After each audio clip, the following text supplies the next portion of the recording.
wonderful. And now we have a responsibility. We heard this. We have to take it out and tell the world.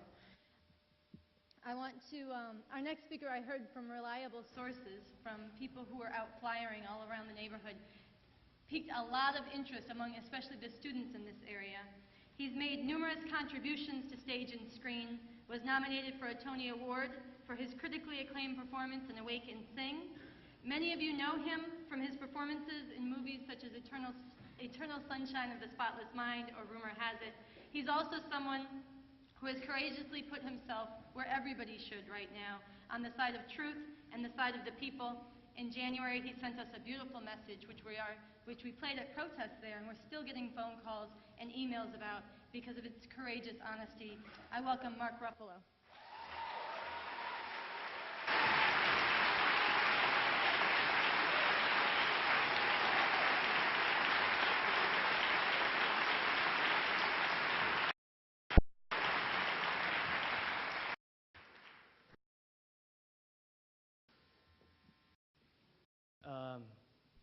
I really don't want to be up here tonight.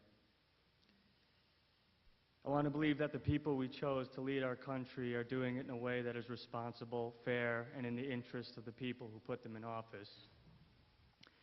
I want to believe that the checks and balances that our forefathers sacrificed their lives and well-being for, that document that has held this country together for so long and has guarded us from tyranny, the Constitution, would be upheld by those leaders, and they would treat it with the same devotion that those who wrote it did.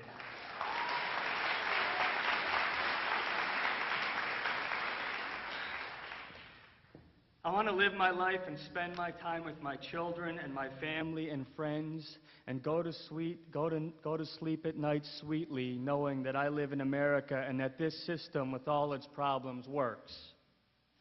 I want to believe that our government cares for the whole, represents the whole and not just a few. I don't want to be up here today. But I know that I have to be up here, and I'm up here for my children and your children, and I'm up here as a citizen of the United States of America.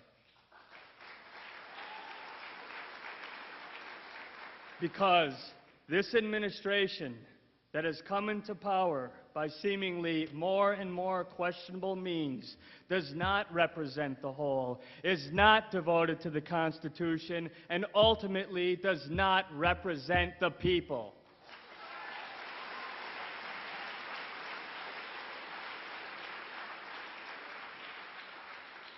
I don't want to be up here today, but I feel that I have exhausted the way that we have been taught to effect change in the way our government conducts itself. I'm here because we, the people, are not being heard. I have voted, I have called, I have wrote letters, I have given of myself with my time and my money, and still we have a government that refuses to respect the Constitution. A government that engaged in a war with a legal justification, a government that abandoned its own during Hurricane Katrina,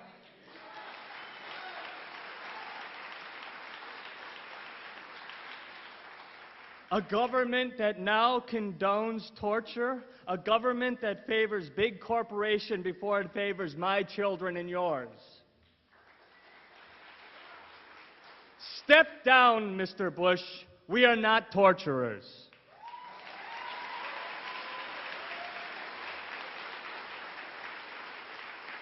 Step down, Mr. Bush. We are not war profiteers.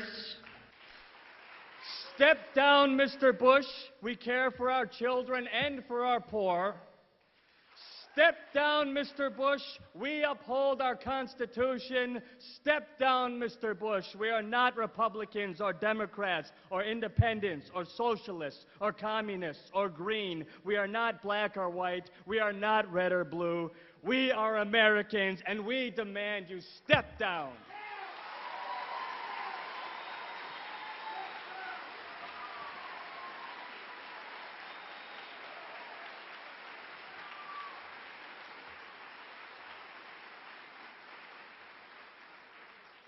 Now, I'm scared to death. I'm scared shitless. I had a dream last night in my fit of fear that I was with Bush, which that's how I knew it was a dream. And he was telling me about all the great things he's doing in the world, for the world, which was the other reason I knew it was a dream. And I stopped him and I said, listen, I just want you to know right now, before this goes any further, that I think that war is absolutely repugnant and it's an affront to the entire soul of the human race. And he looked at me and he started to laugh. And I said to him, yeah, go ahead and laugh, but you know in your heart what I'm saying is true. And he stopped laughing and he looked at me, frightened, and he began to shrink into this golem, if you will. And I just thought that I'd been thinking about it all day, and I thought that that's what happens when truth speaks to power. So thank you.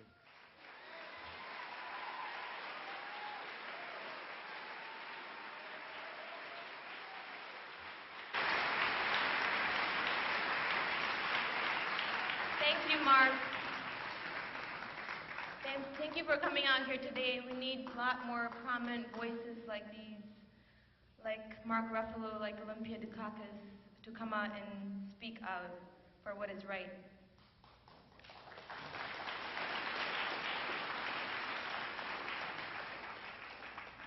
Debra Sweet is the national coordinator of World Can't Wait. Her incredible foresight and calm and continuous dedication has made her an anchor of this whole movement. Before this, she spent years in the struggle to defend women's lives and abortion access. She has not only taken on the current president, but also at age 19, while receiving an award from Richard Nixon, told him that he was responsible for killing millions of people in Southeast Asia. Right. He got angry, turned and left the room, making a front-page story and international news. Debra Sweet, everyone.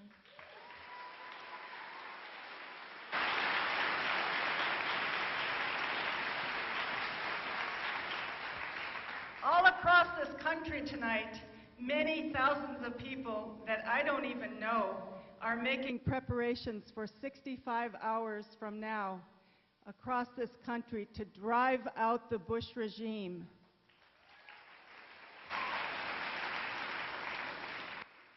Tonight, Daniel Ellsberg, Alice Walker, Boots Riley of the Coup, and others are together in Oakland, California, doing something similar to what we're doing. And people all over the country have contributed in the last 3 days to yet another full-page ad to drive out the Bush regime in the New York Times.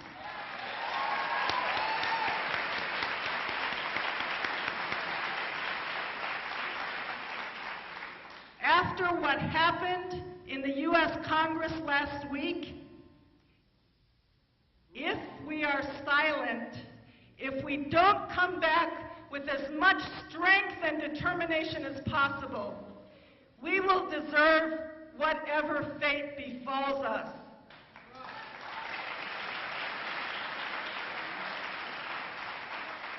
But there are two things. Number one, an ad will appear, we believe, Wednesday in the Times, doing three important things: explaining this bill. Number two, how bad this bill is. And number three, what we are going to do about it. Drive out this regime responsible for this intolerable, illegitimate crime being perpetrated on humanity.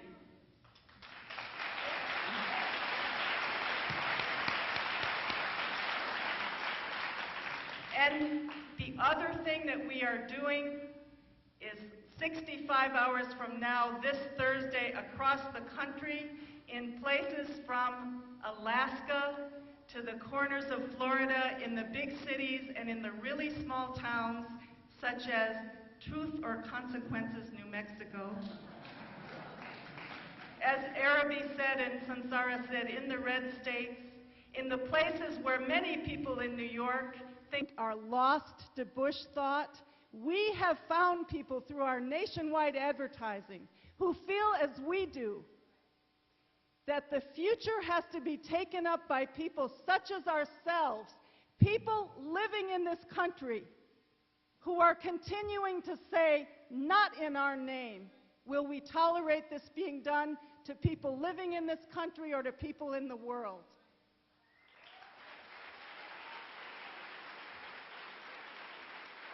And we hold in our hands tonight, we have 2.5 days across this country to do something extremely important, and that is loft this movement to a whole other level. I want to challenge everyone here tonight, use your sick days, use your vacation days, play hooky. Take some of the 100,000 flyers outside in the hallway, the posters, the buttons, the books from Craig Murray, and the DVDs available. Go out and gather people in your living room, in your classrooms, next to the water cooler, and have a conversation. Do people want to live in a country that is going in this direction? No. We don't want to live there, and we have to go out and find the other people and bring them with us into the streets on Thursday at noon at Dag Hammarskjöld Plaza. Then we're going to march down to Union Square. At 4 p.m. we'll be rallying again for the people who couldn't take off work and leave school. Many, many of us are going to show how serious we are by doing just that. But I want to tell you one important thing. None of this happens without the resources and the passion of everybody in this room and all the people you know. It takes money to put on these rallies, to print these flyers. Do you think that our opponents are at all apologetic for taking money from people? From the neocons to the Christian fundamentalists, they're constantly shilling for money and taking money. And I used to be apologetic about this, but I am not any longer.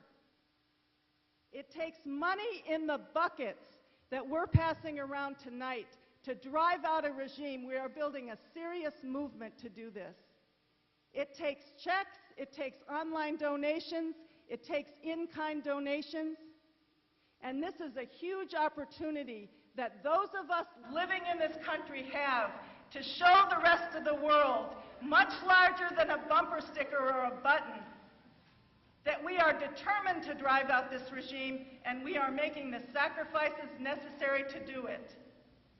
I'm going to invite one of the wonderful supporters of World Can't Wait from New York City up onto the stage with me, someone who's come into our volunteer center as a volunteer and who's spoken out wherever possible against where this Bush regime is going, Malachy McCourt.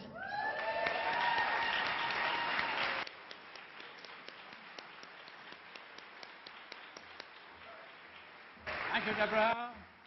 We're here to tell you together that we need hundreds of thousands of dollars this week to put on rallies in the major cities, to publish ads, and to go out and find many more people who feel like us.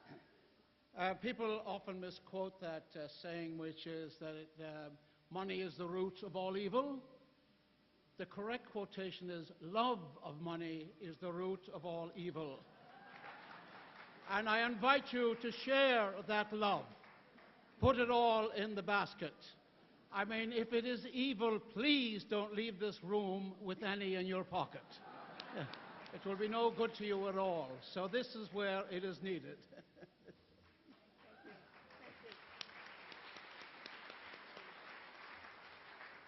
Malachy will be on the stage with us on Thursday, and Cynthia McKinney will be there, Kevin Powell. Representatives of Code Pink and organizations all across the city and the region are coming in for this rally. Everyone looks at the city of New York. We live in Sodom and Gomorrah. The rest of the country has a sense that we know what's really going on, and we have something to prove and to show to people.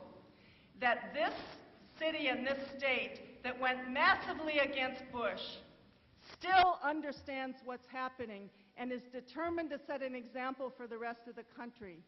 You can donate tonight in the back of the room online. We have laptops set up. You can go home and do that. You can write tax-deductible checks.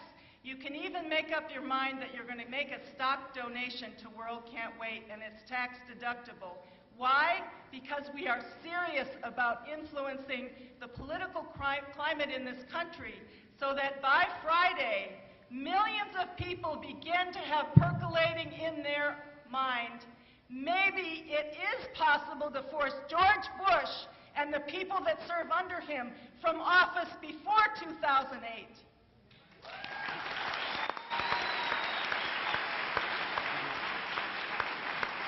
And we would like to hear from you if you have large donations to make or if you know people who are. Elena Parks, our development director, is in the house. We have many volunteers, and we have amazing participants and spokespeople who can go into any room and explain very simply what this movement is doing and recruit others. Thank you. Thank you, Debra.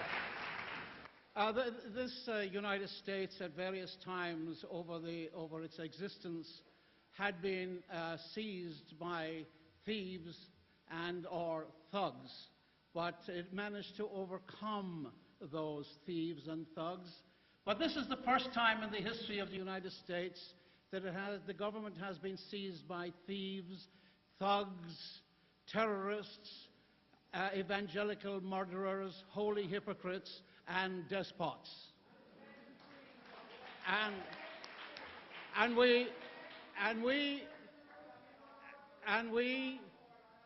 we have to understand that this too can change. We are a people all together here tonight who are thinking freely, and our troops, our soldiers, are fighting in a far distant land for the right of our government to take away our freedoms. A very ironic thing that is, you see. And some of our go-along collaborators, you see, the thing is, you did not tell Hilly and Chucky and Johnny Kerry, you didn't share the intelligence that Saddam Hussein didn't have weapons of mass destruction, so they didn't know. And they didn't know that he had nothing to do with the attack on the United States. They didn't know that he had no intentions of attacking the United States, so they went into the Republican closet. And now it's safe to come out because everybody is going against the war, and they'll become nice little Repubrats, is what I call them. So now, a friend of mine who is standing for governor of New York, we can't talk about, he couldn't come here directly, but he tells me these things in the middle of the night. And he said he's withdrawing the National Guard from Iraq and putting them to work in the environment here in the state of New York. Because we need more trees and less bushes.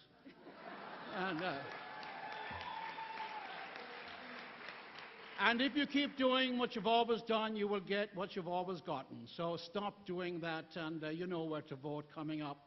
And always, in every movement, there must be always music. And here's the best anti-war song ever written. Whilst going the road to Sweetatay, hooroo, hooroo. Whilst going the road to Sweetatay, hooroo, hooroo.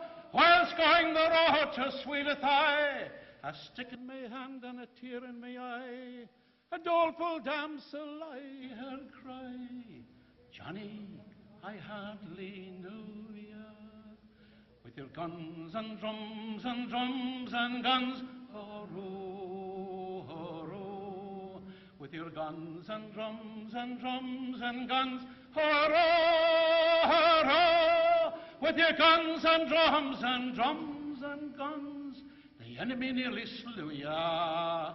Darling dear, you look so queer. Johnny, I hardly knew ya. You haven't an arm, you haven't a leg. Hurroo, hurroo.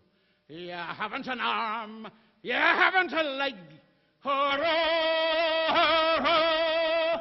You haven't an arm, you haven't a leg. You're an eyeless, chickenless, boneless egg, and you'll soon be put with a bowl to beg.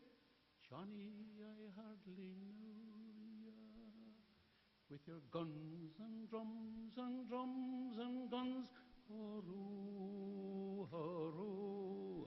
With your guns and drums and drums and guns, hurroo, hurroo. With your guns and drums and drums and guns, the enemy nearly slew ya. Darling dear, you look so queer. Johnny, I hardly knew ya. They'll never take our boys again. Hurroo, hurroo. They'll never take our boys again. Hurroo, hurroo. They'll never take our boys again to turn them into fighting men. They'll never take our boys again. Johnny, I swear it to ya. With your guns and drums and drums and guns, hurroo, hurroo. With your guns and drums and guns and drums, hurroo, hurroo. With your guns and drums and drums and guns, the enemy nearly slew ya. Darling dear, you look so queer. Johnny, I hardly knew ya.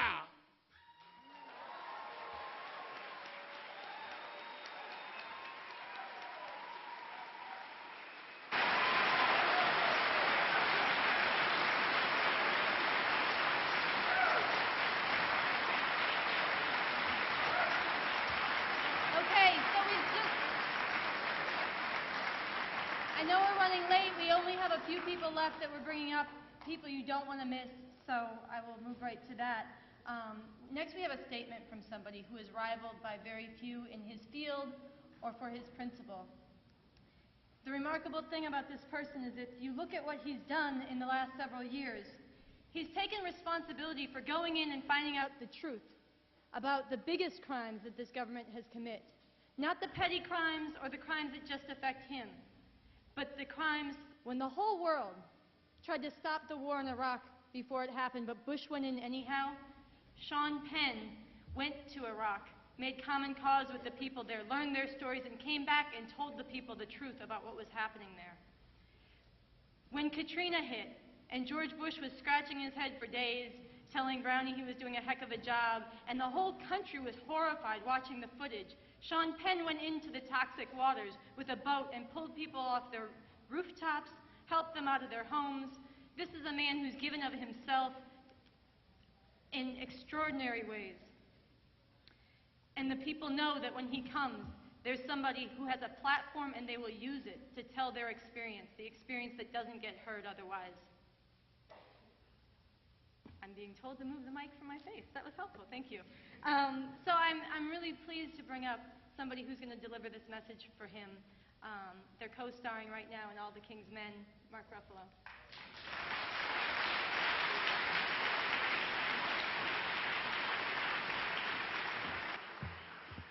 Hi, I want to read the words of a man who's given a lot of heart to a lot of people for boldly speaking the truth uncompromisingly, and a man who I have an incredible amount of respect and love for.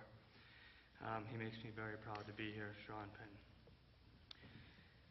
The arrogant, the misguided, the cowards would agree that an immediate pullout of our troops from Iraq would inspire lack of confidence and the lost credibility of the United States. President Bush and his functionaries indeed have lost an enormous credibility for the perception of our country internationally. Perhaps more damaging than that, they have created the greatest cultural, religious, and political divide domestically since our own Civil War. We, the people of the United States, have a unique opportunity. We can show each other and the world that what the Bush administration claims is their mission is not ours. And by leading our country as a citizenry and demanding of our government an immediate end to our own military and profit investments in Iraq, display for the entire world that democracy is a government of the people. What more powerful message to send the world than that we ourselves can choose in policy, in peace, and in humanitarian support? In fascism, one serves the state. Let's show the world that with democracy we can make the state do our bidding, and that such bids would not be the blind ones given exclusively to the friends of power, but rather the domain of the people of freedom everywhere. This is an administration that advocates torture, deceives the public, spends billions of dollars on a failed war. This is an administration where in the year of Katrina, ExxonMobil claimed the highest profit margin in the history of world business. It is an administration that belittles, demeans, deceives, and indeed kills our brothers, our sisters, our sons, and our daughters.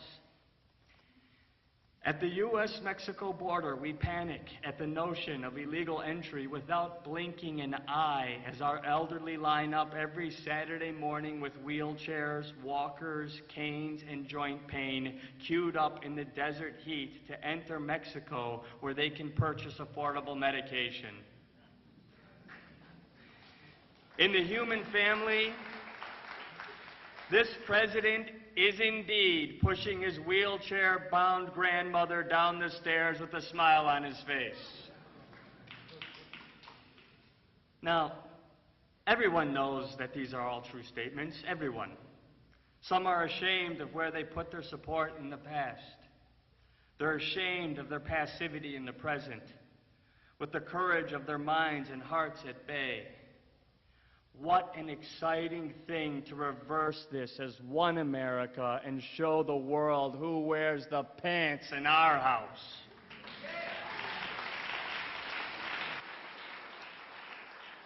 Stand up as an American and join World Can't Wait and those demonstrating this Thursday, October 5th. Be there, out of Iraq and out with Bush. Thank you, Sean.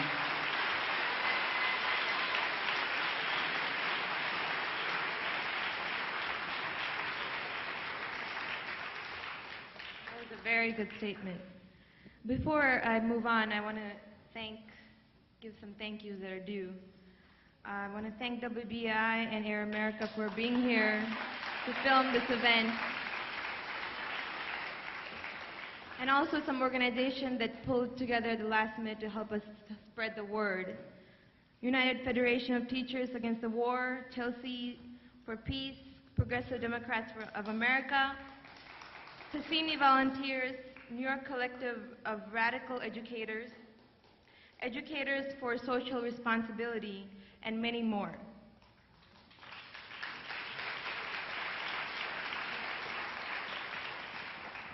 Today, we received a message from Eve Ensler saying she was so happy we were holding this event tonight.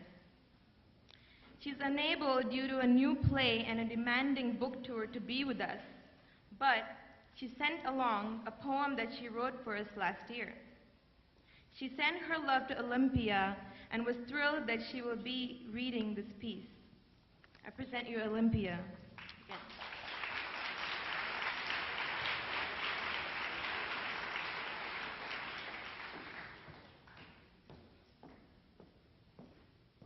Since George Bush really got in power by corporate takeover and not election, since he has behaved like a CEO of a huge corporation called USA, supporting profit in all cases over human interest, we should treat him the way they would treat him in any corporation and fire his ass.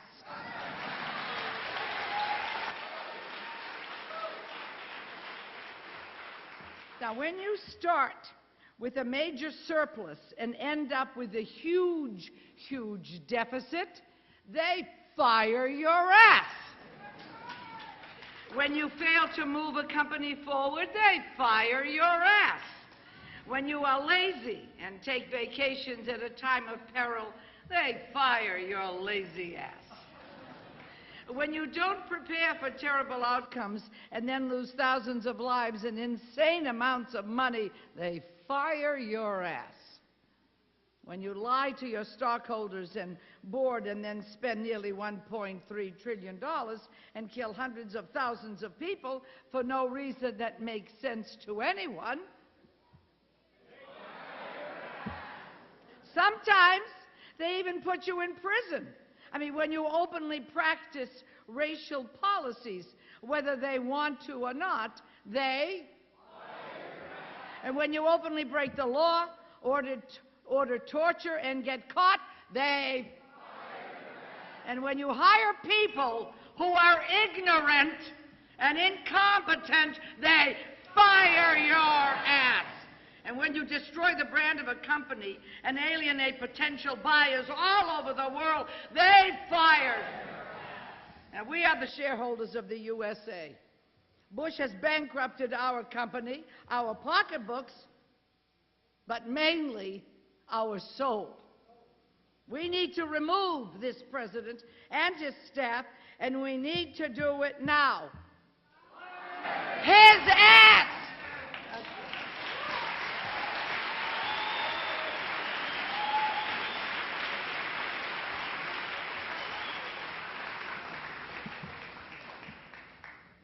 I also just want to remind people in your folders that you got when you came in, there's a sign-up sheet, there's a questionnaire. We want to get to know you. We want to get to know each other.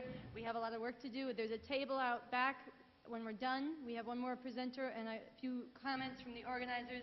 And David Yee has his book also on the table back there. Next, as our final presenter, we want to bring up Bill Goodman. He's a leading attorney.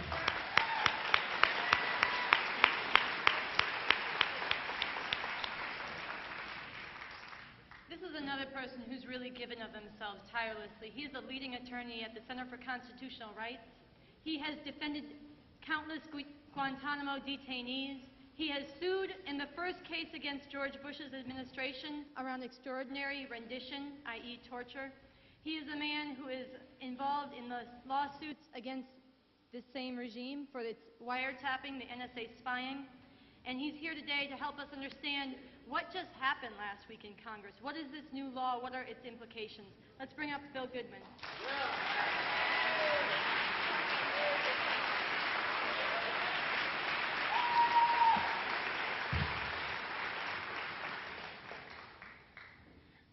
In order to really grasp what happened last week, we have to go back about 4 months. And 4 months ago, we had a real victory for constitutional democracy. The United States Supreme Court, 5-3, decided the case of Hamdan versus Rumsfeld. And that case, in a very skillful, professional way, the majority opinion written by Justice Stevens, in the most technical way, took George Bush and his rotten administration and pushed them all around the room. And in the end said 3 things. 1, the President of the United States and the United States of America has to comply with international law, in this particular case, the Geneva Convention, Common Article 3, which means they can't torture people. 2, he said that the President of the United States, when he acts without congressional authority, acts inauthentically and unconstitutionally and violates the Constitution of the United States. And 3, he also said, in a way that was very heartfelt to us at the Center for Constitutional Rights, that a statute that was passed before the opinion, which the government was trying to argue, made what was called the Detainee Treatment Act retroactive, so that all of our cases, all cases for anybody seeking basic constitutional decency in the form of habeas corpus, were out of court. He said it is not retroactive. These cases can go forward. That was a victory. Last week, that victory, to the everlasting shame of the United States Congress, was erased from the books. The new act, the Military Commission Act, does a number of things and goes even further than this administration had sought to go before. First of all, it creates an incredibly broad and sweeping definition of who is an illegal enemy combatant, an unlawful enemy combatant. Now, let me just say, the term unlawful enemy combatant is one that never really hit the books. It was never found in any statute or law of the United States, certainly is not in the Constitution. What we have traditionally understood in this country and around the world is the concept of a prisoner of war, someone with basic fundamental rights to be treated decently. This concept was really created and made exploited by the Bush administration in a way to undermine the Geneva Convention. And really, the whole reason that those people are kept at Guantanamo, and not to mention Bagram, not to mention Morocco, not to mention black holes and ghost sites all over the world, the only reason is so that the requirements of the Geneva Convention that people cannot be tortured could be violated without any judicial intervention. That was their hope. Now they have defined illegal enemy combatant as anyone who engages in hostilities against the United States, anyone who provides material support to hostilities against the United States. And if you think about it, that could be anybody who dropped a dollar bill into a basket here tonight. Anybody, hold it, not done yet. Anybody who has been designated as an enemy combatant by a CSRT, a Combatant Status Review Tribunal. This is a creature that exists only at Guantanamo. But not only by a CSRT, by any similar commission that is appointed by the President of the United States, or anybody who is awaiting such designation. Again, in my humble opinion, that might be many of the people seated in this room tonight, for all we know. And it is not limited to people who are not citizens of the United States. The definition is anyone, citizen or non-citizen of the United States, can be labeled as an unlawful enemy combatant.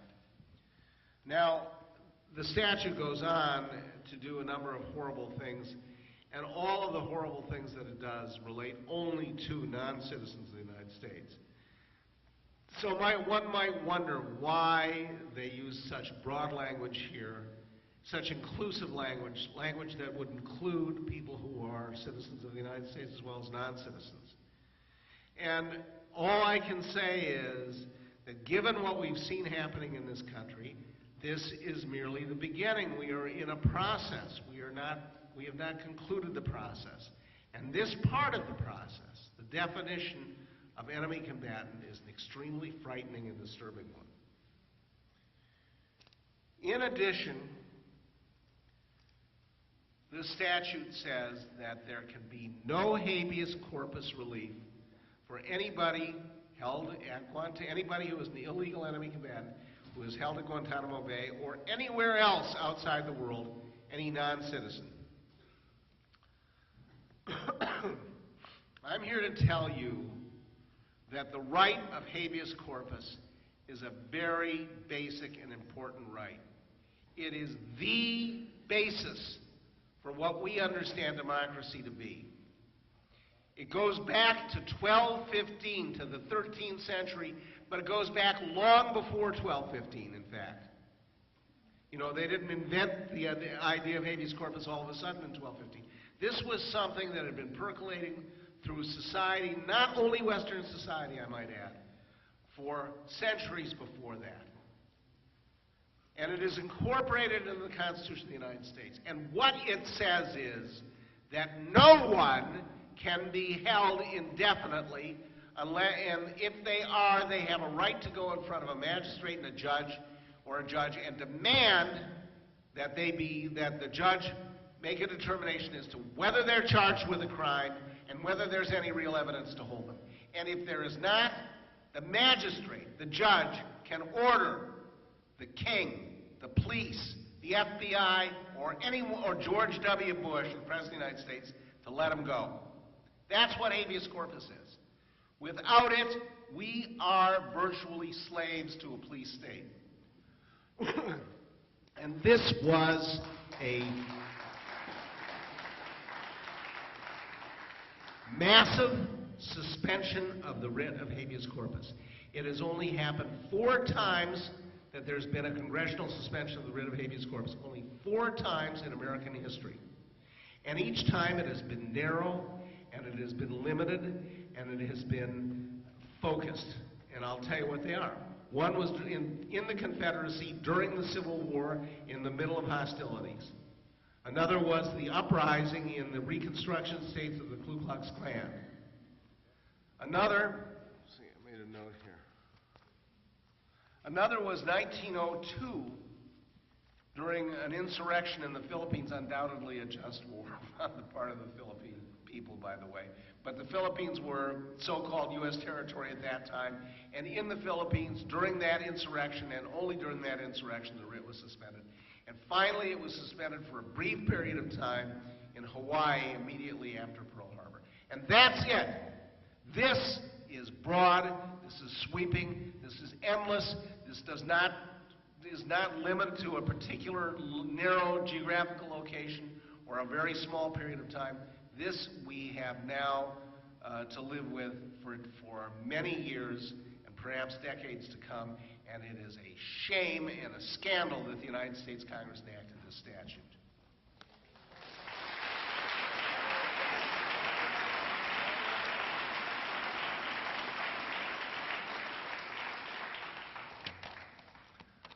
I just want to say a word about torture, because guess what? The new Military Commissions Act authorizes torture, you may be shocked to learn. What it says is, the so-called, the phony McCain, Graham, Warner fight against the president in order to adhere to the Geneva Convention went down like a soggy, I don't know what. You know, and what we have ended up with is so-called grave breaches of the Geneva Convention are still punishable under the War Crimes Act. Before this statute was passed, all violations of the Geneva Convention were punishable under the War Crimes Act. Not that there was ever any prosecution under the War Crimes Act. Now it is only grave breaches. And who decides what is not a grave breach? There are a few things that are listed, such as torture, which means permanent physical damage, permanent psychological damage, but if there are waterboarding, for example, still perfectly okay, and the President of the United States can say it's okay. And it's interesting, during the debate of the Military Crimes Act, on the floor of Congress, Senators Graham and Senator McCain stood up and said, well, this means that waterboarding is no longer, is a grave violation of the Geneva Convention, a grave breach of the Geneva Convention. The attorney of the Department of Justice went out of its way almost immediately to say, we don't read it that way. It's unclear. Waterboarding may be perfectly okay, and waterboarding, I don't care what they say. If I'm being waterboarded, I know I'm going to drown, or could well drown. Now,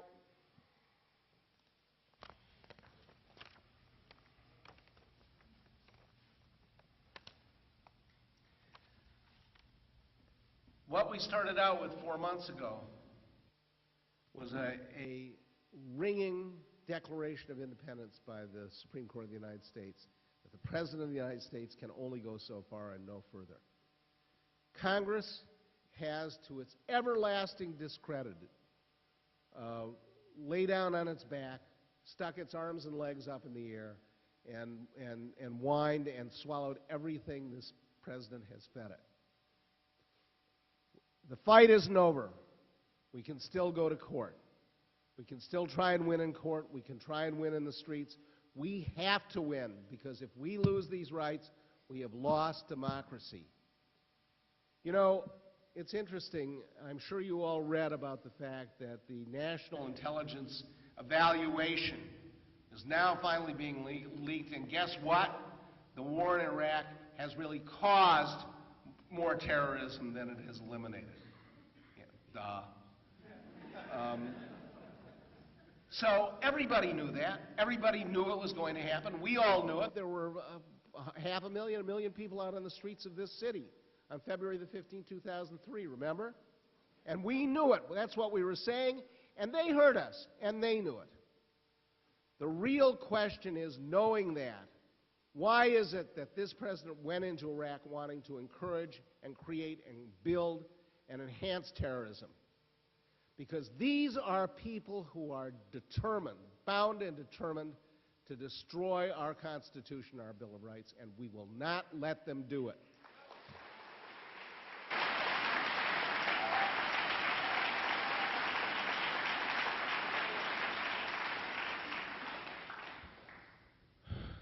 When you're as old as I am, and maybe there are other people in the room who are, you can remember a little bit about the McCarthy period, and I hope that you've all seen the movie about McCarthy called Good Night and Good Luck. It's a great movie.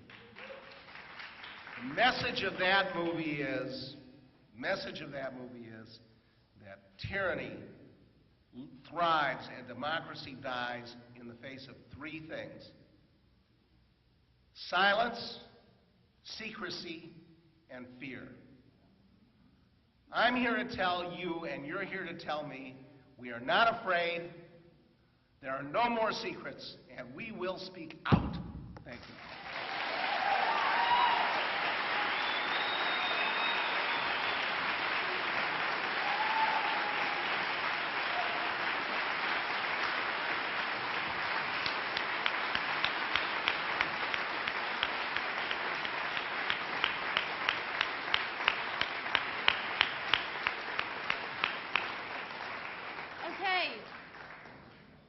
Bring a couple people up on stage. We want to do something. This is the unscripted part of the evening. If we could get the house lights up. I don't know who's doing that, but we'd like the lights. Stick around for 2 minutes. We have a couple words for everybody. Bill Goodman just said 3 things for tyranny to thrive. One of them is silence. And I think right now there is something beneath the surface, and it's starting to come to the surface.